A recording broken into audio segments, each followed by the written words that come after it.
Hey there, welcome back to Relationship Talks. Make sure to like and subscribe to the channel for more spicy stories. Now, let's get into today's story video. Recently found out my 30 male, wife, 29 female, is a worker. We met in high school and dated throughout our senior year, but we had different goals. She was off to college, and I was joining the Navy just like my father and grandpa. We kind of drifted apart and dated other people until 2012, when we ran into one other at a mutual friend's wedding. That night, I fell head over heels in love with her all over again. I proposed a few days later, before returning to my military post. She agreed. We married in 2014, and she moved to Georgia to live with me.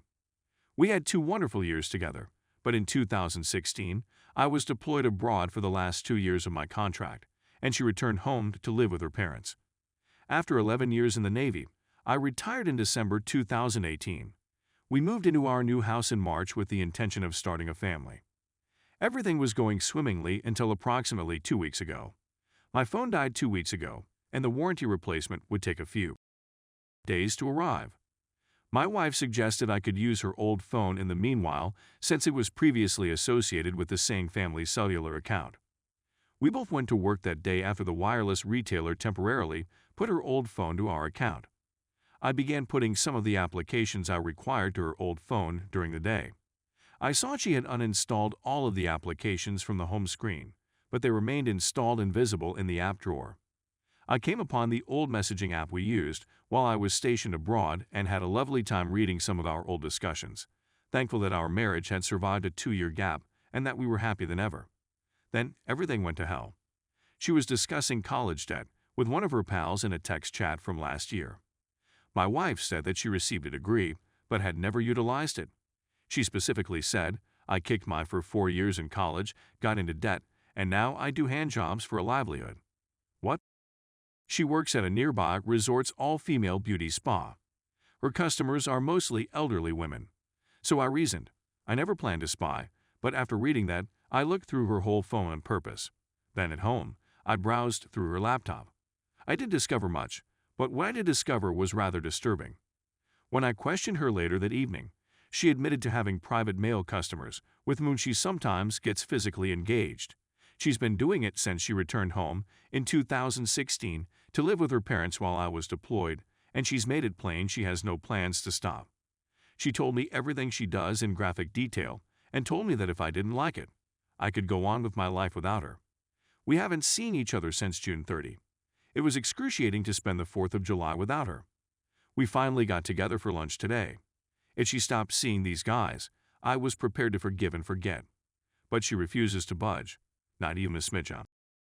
She claims her customers are out-of-town tourists and business people, and she performs safe S, so I won't be harmed in any way. She claims she only does this a few times a month, and that she wants to take advantage of her physique while she can. And she doesn't even think it's cheating.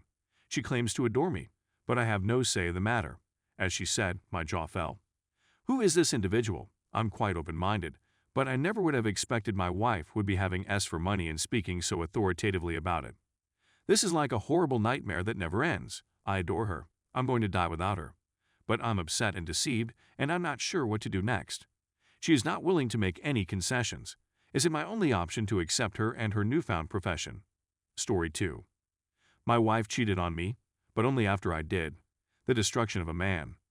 This, my friends, is a heartbreaking real story, and I'm not sure why I'm typing it or if anybody will read it. It's late at night, and I haven't slept in months. I've likewise been unable to discuss this with anybody, so maybe this is my way of sharing. To begin the tale, we must go back to July/August of 2015. My wife and I had relocated because I had enlisted in the Army. She'd never been away from her family before, and I imagine she felt lonely. She obtained a job and acquired some new pals. I was pleased for her, but it turned out to be our undoing. Every day, she and Amy, not the girl's true name, spent together. Amy introduced her to drugs, which shattered our marriage. During this period, my wife seldom spent time with me or spoke to me much. She would shout at me in front of her buddy, and her companion would even berate me. This is when I made the fatal error. I went online and met a woman we'll name Bianca. Bianca was lovely, and clever. I hadn't made any friends in my unit, So it was wonderful to have someone to chat to who didn't seem to dislike the sight of me. I met Bianca around 2 weeks after we started talking online, and we slept together. My wife found out and was much more devastated than I had anticipated. It broke my heart to watch her weep. We agreed we needed some space, so she returned home for a week to be with her family. I expected her to spend this time to reflect on our marriage. As most of you would expect, she slept with someone else right away. They would meet almost every day, use pot, drink, and sleep together. After she returned, she lied about the romance for approximately a month. She continued changing her mind about it, telling me one day that they had slept together and the next that they hadn't, and that she had just told me that she had slept with him to make me upset and punish me for my transgression. My wife came home, and instead of therapy or even just sitting down and talking, she resumed berating me every day and spending her time with Amy. Amy was able to summon my wife away from me at any time of day or night for any excuse. It made me terribly envious, but I did not abandon the marriage. I'm handing up all of my passwords to everything. My phone was examined every day by her, but I didn't have the same level of access to her belongings. If I had, I would have discovered that my wife was still talking to the guy with whom she had slept every day. While I was at work or she was with Amy, they were video chatting. Every day, they texted back and forth. Everything from I love you to various texts and movies. Let us fast forward to December.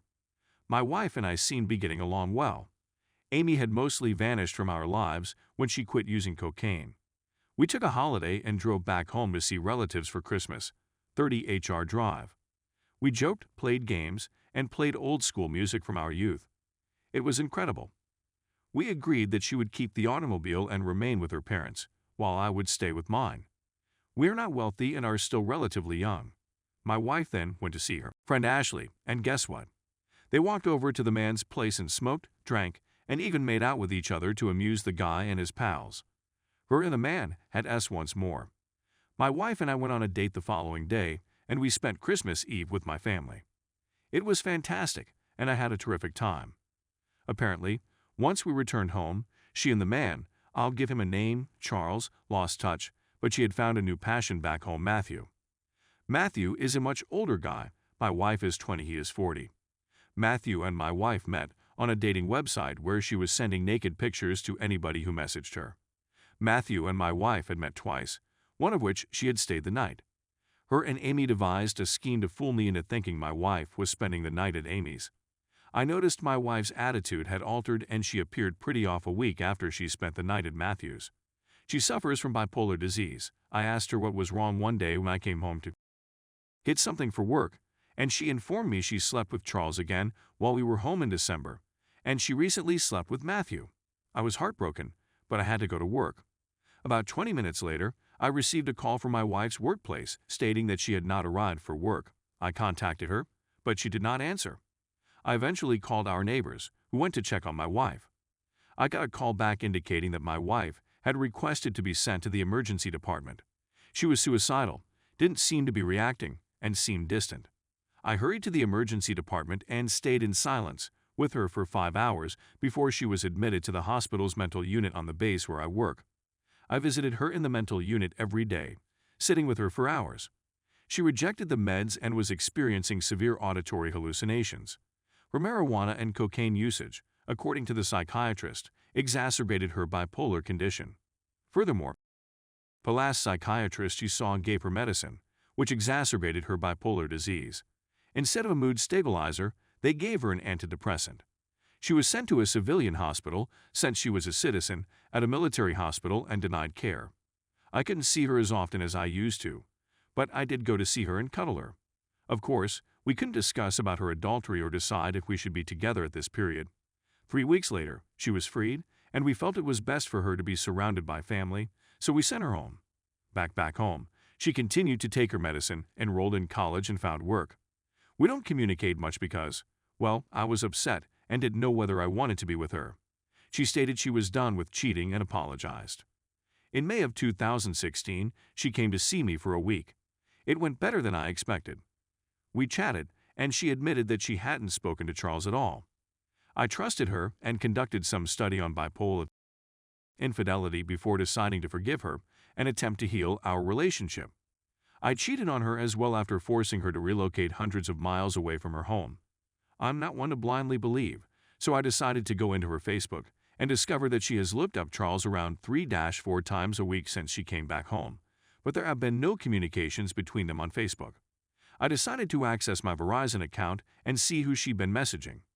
In April, I noticed she had contacted Charles multiple times. They texted and spoke on the phone for hours. I questioned my wife YET again whether she had spoken to any males since she had returned home. She informed me that Charles had contacted her, but she had ignored it, sensing that I had dredged up information. Needless to say, when I probed her, her tale shifted and unraveled. She claims she eventually called him to get marijuana and ended up smoking with him. She claims they never had sex and that she only saw him once. According to the records, they ceased chatting on April 29th. They chatted on the phone for an hour TWO times on April 29th. And then my wife phoned him 9 times in a row and he never responded or answered, and they haven't spoken since. I had a video conference with her approximately a week ago and instructed her to dial his number on speakerphone. They converse and he admits that they did not have sex in April. However, my wife and I were disconnected for around 2 minutes on the initial call before she called me back. So there's a 2-minute gap, and she's previously shown that she's skilled at deception.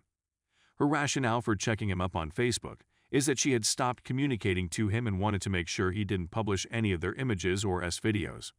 I realize it makes no sense, but whatever. She claims they haven't spoken since April, that she regrets everything, and that it was foolish of her to smoke with him and see him again. She has evolved. She has made an effort, but I can't seem to sleep well anymore. I still don't have any friends here, and I've been sleeping on the sofa since my wife was admitted to the hospital. I've been really hating myself for cheating on her and blaming myself for everything. I didn't speak to her enough after she came out of the hospital and drove her back to Charles. If I hadn't been weak and cheated first, she would never have slept with or ever met Charles. Now, on Reddit, you've read my condensed account of events. I'm not sure whether I'm looking for guidance or if I simply wanted somewhere to vent. I'm feeling a lot better now. I'm hoping to get some sleep tonight. This is my first Reddit post, and I'm not sure whether anybody will read it. Please leave a remark or anything if you read it. Tough love is welcomed, as is hatred, and even the Darude. Sandstorm remarks would be appreciated in breaking up the despair, suffering, and loneliness that has become my existence.